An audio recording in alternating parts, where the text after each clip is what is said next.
তারেক রহমানের এই বিদেশ সফর নিয়ে যত আলোচনা হচ্ছে, এখানে মানে কোনায়, ঘরের কোনায় হাতিটা হচ্ছে যুক্তরাষ্ট্র। তার যুক্তরাষ্ট্র সফর নিয়ে কোনো আলোচনা নেই, কেউ বলছেও না যে তিনি যুক্তরাষ্ট্রে যাবেন কি যাবেন না, কবে যাবেন। সবাই কিন্তু সেপ্টেম্বরে যায়, যুক্তরাষ্ট্র সফরে না, তারা যায় নিউ ইয়র্কে, জাতিসংঘের যে সাধারণ অধিবেশন হয় সেপ্টেম্বরে, সেই অধিবেশনে একটা ভাষণ দেওয়ার জন্য বিভিন্ন দেশের সরকার প্রধান, রাষ্ট্রপ্রধানরা সেখানে যায়। মোহাম্মদ ইউনূসও সেখানে গিয়েছিলেন 2024 সালে। কিন্তু তারেক রহমান সেখানে যাবেন, অলরেডি আমরা জুন মাসে চলে আসি, বেশি দিন নাই, কিন্তু কোনো প্রস্তুতি নেই, কোনো আলোচনা নেই। ব্যাপারটা কি? আপনার বিশ্লেষণটা কি, কেন এটা নিয়ে কোনো উচ্চবাচ্য নেই বা কোনো ধরনের কোনো আওয়াজ নেই? আমি জানি না, কিন্তু মাঝে মধ্যে শোনা যায় যে যুক্তরাষ্ট্রের যে কেন্দ্রীয় গোয়েন্দা সংস্থা আছে FBI, তাদের একটা তদন্তের অংশ হিসেবে তারেক রহমানের উপর হয়তো কিছু কোনো নিষেধাজ্ঞা আছে। যদি শেখ হাসিনাকে বাংলাদেশে ফিরতেই হয়, তাহলে এটা একটা আলোচনা, নেগোসিয়েশনের মাধ্যমে ফিরতে হবে। এখন সেই নেগোসিয়েশন বাংলাদেশ সরকার করবে কি করবে না, সেটাই হলো প্রশ্ন। এটা ভারত সরকার বাংলাদেশের উপর চাপিয়ে দিতে পারবে না, এটা বাংলাদেশ সরকারকে সম্মত হতে হবে একটা নেগোসিয়েশনে। আন্তর্জাতিক প্রিয় দর্শক, মানচিত্রের নিয়মিত আয়োজন কথোপকথনে আজকে আমাদের সঙ্গে আলোচনায় যুক্ত রয়েছেন BBC বাংলার সাবেক প্রধান সিনিয়র জার্নালিস্ট সাবিন মুস্তাফা। সাবিন মুস্তাফা, আপনাকে স্বাগত জানাচ্ছি এবং শুরুতেই যে বিষয়ে আপনার প্রতিক্রিয়া জানতে চাই সেটি হচ্ছে যে আপনার কি মনে হয় ভারতের হাই কমিশনার, যিনি নবনিযুক্ত বাংলাদেশ হাই কমিশনে, মানে বাংলাদেশের ভারতীয় হাই কমিশনে, তিনি শুরুতেই তোপের মুখে পড়লেন, তিনি যে মন্তব্য করলেন বাংলাদেশে প্রবেশ করেই শনিবার, এবং নিশ্চয়ই আপনি জানেন যে তিনি বলেছেন ভারতের পপুলেশন 140 কোটি, বাংলাদেশের 20 কোটি, আমরা অ্যাড করতে চাই 160 কোটি, এখানে আমরা সবাই একসঙ্গে হব, আলাদাভাবে ভাবছি না, বাংলার একই আকাশ একই বাতাস, চ্যালেঞ্জ অনেক ক্ষেত্রে এক, তাই আমাদের পথ ভুল হওয়ার সুযোগ নেই, ইত্যাদি ইত্যাদি আরো অনেক কিছু বলেছেন। এবং সেই বিষয়টিকে কেন্দ্র করে এখন রাজনীতির মাঠটি বেশ উত্তপ্ত। সরকারি দলে যারা রয়েছেন, মন্ত্রী পরিষদে যারা রয়েছেন, তাদের কেউ কেউ এটিকে প্রশ্নবিদ্ধ করছেন যে আমাদের পক্ষ থেকে বিএনপি সরকারের কাছে ব্যাখ্যা চাওয়া হয়েছে, তার এই বক্তব্যের অর্থ কি? আপনি কি মনে করেন, তার এই বক্তব্যটিকে আপনি কিভাবে দেখছেন? সবচেয়ে বড় কথা হচ্ছে যে এটা হচ্ছে একটা রাজনীতিক আর একটা ডিপ্লোম্যাট, একজন পেশাদারী কূটনীতিকের পার্থক্য। পেশাদারী কূটনীতিক সবসময় খুব মেপে মেপে কথা বলে এবং তাদের চিন্তা থাকে সরকারের সাথে সরকারের সম্পর্ক, এর বাইরে তারা চিন্তা করে না। কিন্তু একটা রাজনীতিক, তিনি চিন্তা করছেন মানুষের সাথে মানুষের সম্পর্ক, এবং তিনি কথাগুলো কিন্তু তিনি মেপে বলছেন না, তিনি কিন্তু একটু মানে বড় মাপের চিন্তা ভাবনা করতে যাচ্ছেন। এবং তিনি মানুষের সাথে মানুষের সম্পর্ক, বাংলাদেশের মানুষ ভারতের মানুষের সম্পর্ক, সেটা নিয়ে ভাবছেন। এবং তিনি যেটা বলছেন যে আমাদের যন্ত্রণা এক, আকাশ এক, বাতাস এক, যন্ত্রণা এক, আমরা এক। তো এগুলো তো মানে মানে কথাগুলো তো ভুল না।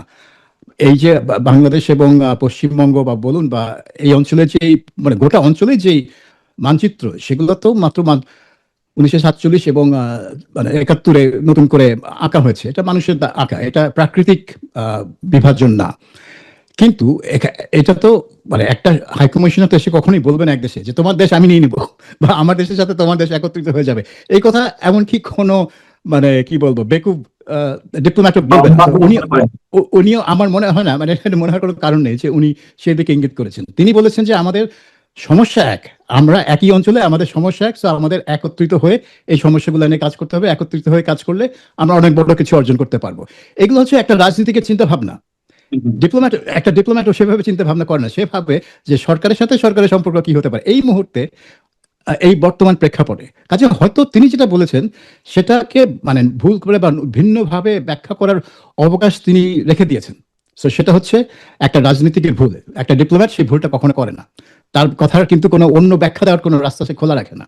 কিন্তু রাজনীতিক সেটা করে, এবং বাংলাদেশে এই ত্রিবেদীর ক্ষেত্রে সেটাই হয়েছে। এখন যারা বাংলাদেশে ভারত বিরোধী রাজনীতি করতে চান বা ভারত বিরোধিতাকে পুঁজি করে তাদের রাজনীতি এগিয়ে নিতে চান, তারা এটা লুফে নিয়েছে, তারা এই মন্তব্য, কারণ তারা জানে এটা আমি অন্যভাবে ব্যাখ্যা করতে পারবো, এবং সেই ব্যাখ্যা করলে মানুষকে আমি একটু গরম করে ফেলতে পারবো। যেই দেখো, হ্যাঁ, একটা হাই কমিশনার নিযুক্ত হয়েছেন, তিনি এসেই এমন সব কথা বলছেন যেটা বাংলাদেশের স্বাধীনতা সার্বভৌমত্বের জন্য একটা হুমকি। যদি সেটা আপনি যদি তারপরে মন্তব্যটা দেখেন, এটা একটু কাব্যিক ভাবে তিনি মানে মন্তব্যটা করার চেষ্টা করেছেন। ভূপেন হাজারিকার এক্সাম্পল দিয়েছেন, বাংলাদেশে প্রবেশের আগে তিনি ভারতের কোনো মিডিয়ার সঙ্গে কথা বলছিলেন, তিনি ভূপেন হাজারিকার উদাহরণ দিয়েছেন। নিশ্চয়ই ভূপেন হাজারিকার গানটির কথা মনে আছে, এই গঙ্গা আমার মা, পদ্মা আমার মা, এবং সেখানেও কথাগুলো ছিল এই একই বাতাস একই আলো ইত্যাদি ইত্যাদি। সেটিকে তিনি এক্সাম্পল হিসেবে নিয়ে এসে তার বক্তব্য দিয়েছেন। কিন্তু আপনি বলছিলেন যে এটি রাজনীতির একটা খেলা, যারা রাজনীতি করতে চায় ভারত বিরোধিতার জায়গা থেকে তারা এটি লুফে নেবে। আমি ধরে নিলাম জামাত এটি লুফে নিয়েছে, জামাত সরকারের কাছে ব্যাখ্যা চেয়েছে, কি ব্যাপার ত্রিবেদী কেন এসে এই কথা বলছে, হতে পারে। কিন্তু বিএনপি মানে আমাদের এই মুহূর্তে যে সরকার, বিএনপি সরকার এবং ভারতের বিজেপি সরকারের মধ্যে যখন একটি সম্পর্ক উন্নয়নের চেষ্টা আমরা দেখছি, সেই জায়গায় বিএনপির কোনো কোনো মন্ত্রী, বা আমি যদি স্পেসিফিক্যালি বলি, তথ্যমন্ত্রী জহিদুল স্বপন সাহেব তিনি বলেছেন যে আম, আমাদের মানে তিনি তার বক্তব্যটা প্রথমে এরকম যে যারা 56,000 বর্গ মাইলের বাংলাদেশে বাংলা ভাষায় কথা বলেন এবং যারা বাইরে কথা বলেন তাদের ভাষা এক হলো, মনোজগতে পার্থক্য রয়েছে, এই জন্য সীমান্তের ওপারে কিংবা কলকাতায় গিয়ে বাঙালির সার্টিফিকেট নিতে হবে না, আমরা নৃতাত্ত্বিক ভাবে বাংলাদেশি। এবং একটা জায়গায় গিয়ে তিনি বলছেন যদি 140 কোটি, অর্থাৎ ভারতের 120 এবং আমাদের 20 কোটি, এই 140 কোটি ঐক্যবদ্ধ করতে চান তাহলে সার্ককে 220 কোটি মানুষকেও ঐক্যবদ্ধ করতে হবে, যারা এটি চাইবেন না আমরা এটিকে সন্দেহের চোখে দেখবো। তাহলে কি সেই জামাতের এই মন্তব্য মানে না, জামাত অদ্দূর যায় না, জামাত সার্ক নিয়ে কথা বলে না, কিন্তু সন্দেহের চোখে দেখবো? তো তো এগুলো হচ্ছে কথার ছলে বেরিয়ে আসে এই শব্দগুলো। আমার মনে হয় না তিনি এটা লিখে নিয়ে বলেছেন, এটা সব কথার ছলে বলে এসে, মানে সন্দেহের চোখে দেখার কি আছে এখানে? আমি যদি বলি যে না, আমি সার্কের দৃষ্টিতে দেখি না, কারণ আফগানিস্তানও সার্কের অংশ। আফগানিস্তানের সাথে বাংলাদেশের আকাশ বাতাস মানে সংস্কৃতি ভাষার কি সম্পর্ক? জিরো সম্পর্ক। হ্যাঁ, তারপরে আপনি দেখুন পাকিস্তানের সাথে তো আমরা ছিলাম 23 বছর, ঘোড়া টিম কি হলো? একটা যুদ্ধ করে বেরিয়ে আসতে হলো। তাহলে পাকিস্তানের সাথে আমাদের ওই একই যন্ত্রণা, একই আকাশ বাতাস নেই? সো এগুলা বলার এটা একটু মানে কি বলবো, একটু আমার কাছে এগুলাকে বাখোয়াস কথা মনে হয়। সার্ক কখনো একত্রিত হবে সেটা ভাবার কিছু নেই। ভারত বাংলাদেশ কোনোদিন এক হবে না, কারণ বাংলাদেশ, স্বপন ঠিকই বলেছেন যে এটা হচ্ছে একটা মনস্তাত্ত্বিক ব্যাপার। বাংলাদেশের মানুষ নিজেদেরকে স্বাধীন রাষ্ট্র, স্বাধীন জাতি হিসেবে দেখে, এটা কোনোদিন চেঞ্জ হবে না। ভারতও সেটা জানে, কারণ ভারত তো এই রাষ্ট্রকে স্বাধীন করার জন্য ভারতীয় সৈন্যরাও জীবন দিয়েছিল 71 সালে। কাজেই ভারত যে সেটা অন্যভাবে দেখবে সেটা ভাবার কোনো কারণ আমি দেখি না। কিন্তু প্রশ্ন হচ্ছে যে আহ আমাদের প্রধানমন্ত্রী মালয়েশিয়াতে যাচ্ছেন, প্রথমে দিল্লিতে যাওয়ার আমন্ত্রণ জানানো হয়েছিল নরেন্দ্র মোদী নিজে ফোন দিয়ে, এটা এই ফর্মালিটিজের জায়গা থেকে হোক বা আনুষ্ঠানিকতা হোক, যেভাবে বলি না কেন, আমন্ত্রণ তো জানিয়েছিলেন। কিন্তু তারপর শোনা যাচ্ছিল যে আমাদের প্রধানমন্ত্রী প্রথমে চীন সফর করবেন। পরবর্তীতে দেখা গেল হিসাব নিকেশ করে হয়তো তারা বুঝতে পারছেন যে না, দুই দেশের কোথাও আগে যাওয়া ঠিক হবে না। আম, তিনি একটা ভালো উদ্যোগ নিয়েছিলেন যে মালয়েশিয়া যাবেন, এবং এটি এখনো পর্যন্ত সে অবস্থায় আছে। এবং কূটনীতি যেটি বরাবরই দেখা যায় আমাদের দেশে, যে আমের সময় আমের মাধ্যমে শুভেচ্ছা পাঠানো হয়, একটা কূটনৈতিক বার্তা। অন্যান্য বার্তা আমরা দিল্লিতে পাঠাতে দেখি যে কোনো সরকারের সময়, এখন মালয়েশিয়াতে পাঠানো হলো। তো ব্যালেন্স করতে গিয়ে কি ইমব্যালেন্সড হয়ে যাচ্ছে আহ, আমাদের যে প্রতিবেশী যে কূটনীতি গুলা, সেই দিক থেকে? না, ইমব্যালেন্স আমি বলবো না। যেটা হচ্ছে, আপনি খেয়াল করেছেন যে তারেক রহমান নির্বাচিত হওয়ার পরই ভারত থেকে কিন্তু একটা উদ্যোগ নেওয়া হয়েছিল সম্পর্ক আর মানে ভালো উন্নয়ন করার জন্য। নরেন্দ্র মোদী কিন্তু প্রথম বিশ্ব নেতা যিনি তারেক রহমানকে কনগ্রাচুলেট করে বার্তা পাঠিয়েছেন। তিনি প্রথমেই তারেক রহমান এবং তার গোটা পরিবারকে ভারত সফরের জন্য আমন্ত্রণ জানিয়েছিলেন, এবং তখন একটা ধারণা জন্মেছিল যে তারেক রহমান হয়তো প্রথম বিদেশ সফর ভারতেই হবে। এবং এটা হলেও খুব একটা যে আশ্চর্যকর কিছু হতো বা খারাপ কিছু হতো তা না, কারণ ভারত হচ্ছে বাংলাদেশের সবচেয়ে বড় প্রতিবেশী। বাংলাদেশের স্থল সীমান্তের প্রায় 95% ভারতের সাথে। কাজে ভারতের যে গুরুত্ব অন্যান্য দেশের যে কোনো দেশের চেয়ে ভারতের গুরুত্ব বাংলাদেশের ভূ রাজনীতি, নিরাপত্তা, অর্থনীতি সবকিছুর জন্য সবচেয়ে বেশি। কিন্তু তারপর দেখেন খলিলুর রহমান ভারত গেলেন, তারপর কিন্তু এই নিয়ে আর কোনো উচ্চবাচ্য নেই। কাজে এই সম্পর্ক উন্নয়নের যেই পদক্ষেপটা ছিল ভারতের দিক থেকে, বাংলাদেশের দিক থেকে সেভাবে রেসিপ্রোকেট করা হয়নি, এবং পুরো জিনিসটা থেমে গেল। এবং দেখেন তারপরে যদিও বাংলাদেশ সরকার, এই বিএনপি সরকার ওই ইউনূস সরকারের মতো উঠতে বসতে ভারত বিরোধী কথাবার্তা বলেনি এই কয়েক মাস, কিন্তু ভারত নিয়ে তেমন কোনো ভালো কথাও বলেনি, বা ভারত নিয়ে কোনো চিন্তা ভাবনা, প্ল্যান, পরিকল্পনা সেগুলো নিয়ে কোনো আলাপ হয়নি। অর্থাৎ ভারতের সাথে সম্পর্ক যেন কোথাও আটকে গেল। এটা হতে পারে শেখ হাসিনা ইস্যুতে আটকে গেছে, কারণ আপনি জানেন যে খলিলুর রহমান এবং তার সফর সঙ্গীরা ঢাকায় ফিরে আসার পর প্রধানমন্ত্রী পররাষ্ট্র উপদেষ্টা হুমায়ুন কবির সাংবাদিকদের বলেছিলেন যে শেখ হাসিনা একটা আন্তর্জাতিক সন্ত্রাসী। এটা মানে কি আমি জানি না, আল কায়দা, ইসলামিক স্টেট এরা আন্তর্জাতিক সন্ত্রাসী, শেখ হাসিনা কি করে আন্তর্জাতিক সন্ত্রাসী হয় এটা আমি জানি না। যাই হোক, তিনি আন্তর্জাতিক সন্ত্রাসী এবং তার আর কোনো গুরুত্ব নেই বাংলাদেশে, তিনি বাংলাদেশের মানুষ তাকে ভুলে গিয়েছে। কিন্তু একই সাথে তিনি বললেন যে আমরা ভারতকে বলেছি তাকে ফিরিয়ে দিতে, বিচার মুখোমুখি করার জন্য। সো ওই জিনিসটা তো আগাচ্ছে না, এবং আগানোর কোনো সম্ভাবনাও আমি দেখছি না।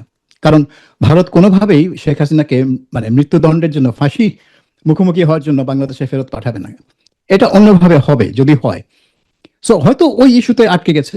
তারপরে পশ্চিমবঙ্গ নির্বাচনে বিজেপির বিজয় পরের যেই সীমান্তে যেই উত্তেজনা শুরু হলো, ওখান থেকে আম, বাংলাদেশিদের বা কথিত বাংলাদেশিদের ঠেলে দেওয়ার বা ফিরিয়ে দেওয়ার যে প্রক্রিয়া শুরু হলো, সেটাও সম্পর্ক নিশ্চয়ই উন্নয়নে কোনো সহায়তা করেনি বা করবে না। সো এইসব কারণে একটা আটকে গেছে। কিন্তু তিনি যদি প্রথমে চীনে যেতেন, তাহলে ভারত মনে করতো এটা তার প্রতি একটা স্নাব। তাকে লক্ষ্য করেই বলা হচ্ছে যে এই দেখো, চীন হচ্ছে আমার এখন আসল মিত্র। কাজে তিনি ভারত যাবেন না, কিন্তু চীনেও যাবেন না, কারণ চীনে গেলে আবার ভারতকে একটা বার্তা দেওয়া হচ্ছে, যেটা হচ্ছে তিনি করতে চান না। মালয়েশিয়া সেখানে একটা ভালো কম্প্রোমাইজ, কারণ মালয়েশিয়া হচ্ছে বাংলাদেশের একটা খুবই গুরুত্বপূর্ণ পার্টনার বিভিন্ন দিক থেকে। বাংলাদেশের অনেক শ্রমিক মালয়েশিয়া যায়, এবং মালয়েশিয়ার একটা উদাহরণ বাংলাদেশের জন্য, যে একটা একটা মুসলিম দেশ কিভাবে উন্নয়ন করতে, আধুনিক দেশ হিসেবে উন্নয়ন করতে পারে। কিন্তু এখানে একটা জিনিস, একটা ওই যে ইংরেজিতে একটা কথা আছে না, এলিফ্যান্ট ইন দ্য রুম, যে ঘরের কোনায় একটা হাতি বসে আছে, কেউ সেটাকে লক্ষ্য করছে না। তো তারেক রহমানের এই বিদেশ সফর নিয়ে যত আলোচনা হচ্ছে, এখানে মানে কোনায়, ঘরের কোনায় হাতিটা হচ্ছে যুক্তরাষ্ট্র। তার যুক্তরাষ্ট্র সফর নিয়ে কোনো আলোচনা নেই, কেউ বলছেও না যে তিনি যুক্তরাষ্ট্রে যাবেন কি যাবেন না, কবে যাবেন। সবাই কিন্তু সেপ্টেম্বরে যায়, যুক্তরাষ্ট্র সফরে না। তারা যায় নিউ ইয়র্কে, জাতিসংঘের যে সাধারণ অধিবেশন হয় সেপ্টেম্বরে, সেই অধিবেশনে একটা ভাষণ দেওয়ার জন্য বিভিন্ন দেশের সরকার প্রধান, রাষ্ট্রপ্রধানরা সেখানে যায়। মোহাম্মদ ইউনূস সেখানে গিয়েছিলেন 2024 সালে। কিন্তু তারেক রহমান সেখানে যাবেন, অলরেডি আমরা জুন মাসে চলে আসি, বেশি দিন নাই, কিন্তু কোনো প্রস্তুতি নাই, কোনো আলোচনা নেই। ব্যাপারটা কি? এটার উপর কেউ আলোকপাত করছে না যে তিনি জাতিসংঘে ভাষণ দেওয়া তো একটা নতুন সরকার প্রধানের জন্য এটা এক ধরনের রুটিন কাজ, তাকে এটা করতে হয়, কারণ সারা দুনিয়াকে নিজেকে ঘোষণা দিতে হয় যে আমি হচ্ছে বাংলাদেশের নেতা, এই হচ্ছে আমার পরিকল্পনা, আমি এই করছি বাংলাদেশে, আসুন আমাকে সহযোগিতা করুন, আমাকে এই পথে যাওয়ার জন্য। এবং ওই ফাঁকে তিনি দুনিয়া কি ধরনের শান্তি চান, কিভাবে কি ধরনের নতুন ব্যবস্থা চান, সেগুলো তিনি ব্যাখ্যা করেন। সো এটা একটা অপরচুনিটি হিসেবে নেয় সব সরকার প্রধানই। আপনার কি মনে হয়, আপনার বিশ্লেষণটা কি, কেন এটি নিয়ে কোনো উচ্চবাচ্য নেই বা কোনো ধরনের কোনো আওয়াজ নেই? আমি জানি না, কিন্তু মাঝে মধ্যে শোনা যায় যে যুক্তরাষ্ট্রের যে কেন্দ্রীয় গোয়েন্দা সংস্থা আছে FBI, তাদের একটা তদন্তের অংশ হিসেবে তারেক রহমানের উপর হয়তো কিছু কোনো নিষেধাজ্ঞা আছে। এটা আমার শোনা কথা, আমি বলবো যে এটা আমার আমি কোনো নথিপত্র দেখিনি, কিন্তু এটা কিছু কিছু জায়গায় আমি দেখেছি। এবং আমি যতই দেখি যে এত বিদেশ সফর নিয়ে আলোচনা হচ্ছে, অথচ বাংলাদেশের অর্থনীতির জন্য একটা মানে গুরুত্বপূর্ণ দেশ যুক্তরাষ্ট্র, যার সাথে এখন আরো ঘনিষ্ঠ একটা সম্পর্ক হচ্ছে একটা বাণিজ্য চুক্তির মাধ্যমে, সেখানে জ্বালানি নিয়ে চুক্তি হচ্ছে, সেখানে প্রতিরক্ষা নিয়ে চুক্তি হচ্ছে, সেখানে অনেক কিছু নিয়ে চুক্তি হচ্ছে যুক্তরাষ্ট্রের সাথে। তো সেই দেশে তারেক রহমান যাবে না, কেন যাবে না? এবং যাওয়া নিয়ে কোনো আলোচনা নেই, ওয়াই, কেন? আর জাতিসংঘের প্রথম সাধারণ পরিষদের অধিবেশনে তার যাওয়া তো রুটিন কাজ, এটা প্রতিটা সরকার প্রধানই করেন, শেখ মুজিব থেকে শুরু করে ইউনূস, কেউই বাদ দেননি। তিনি কেন বাদ দিবেন? আদৌ কি বাদ দিবেন আমি জানি না, হয়তো আমরা অগস্ট মাসে গিয়ে শুনবো, কিন্তু সেপ্টেম্বর তো বেশি দূরে নাই। হ্যাঁ, এবং এটার পরিকল্পনা তো অনেক আগে থেকেই করতে হয়। এটা তো আপনি সেপ্টেম্বরের 1 তারিখে গিয়ে পরিকল্পনা শুরু করবেন না, তার অনেক আগে থেকেই পরিকল্পনা করতে হবে। কাজে এখানে ব্যাপারটা কি আমি জানি না, এটা হয়তো আমি জানি না এটা সরকার কোনো ব্যাখ্যা দেবে কিনা, যে যুক্তরাষ্ট্র সফর বা জাতিসংঘে যাওয়ার ব্যাপারটা হচ্ছে একটু ভিন্ন। আপনার তো মনে আছে যে র্যাবের এবং পুলিশের যে আইজি ছিলেন বেনজির আহমেদ, তার বিরুদ্ধে নিষেধাজ্ঞা ছিল যুক্তরাষ্ট্রের, কিন্তু তারপরেও তিনি জাতিসংঘের একটা প্রোগ্রামের জন্য নিউ ইয়র্কে যেতে পেরেছিলেন। এবং শুধুমাত্র আপনি আগে থেকে বিষয়টা নিয়ে এলেন, মানে বেনজির অ্যারেস্ট হয়েছেন, আমরা কিছুক্ষণ আগেই খবর পেলাম। দুবাই পুলিশ তাকে অ্যারেস্ট করেছে ইন্টারপোলের সহায়তায়। আচ্ছা, এটা আমি আপনার কাছ থেকে শুনেছি। আমি আমি এই খবরটা দেখার সুযোগ পাইনি। তো এখন যদি ইন্টারপোল দুবাই পুলিশকে বলে থাকে যে এই লোক এই অপরাধের জন্য বা এই অপরাধের সন্দেহে তাকে একটা দেশের সরকার অ্যারেস্ট করতে চায়, হয়তো দুবাই পুলিশ তাকে অ্যারেস্ট করেছে, এখন তাকে বাংলাদেশে ফেরত পাঠাবে বিচারের জন্য।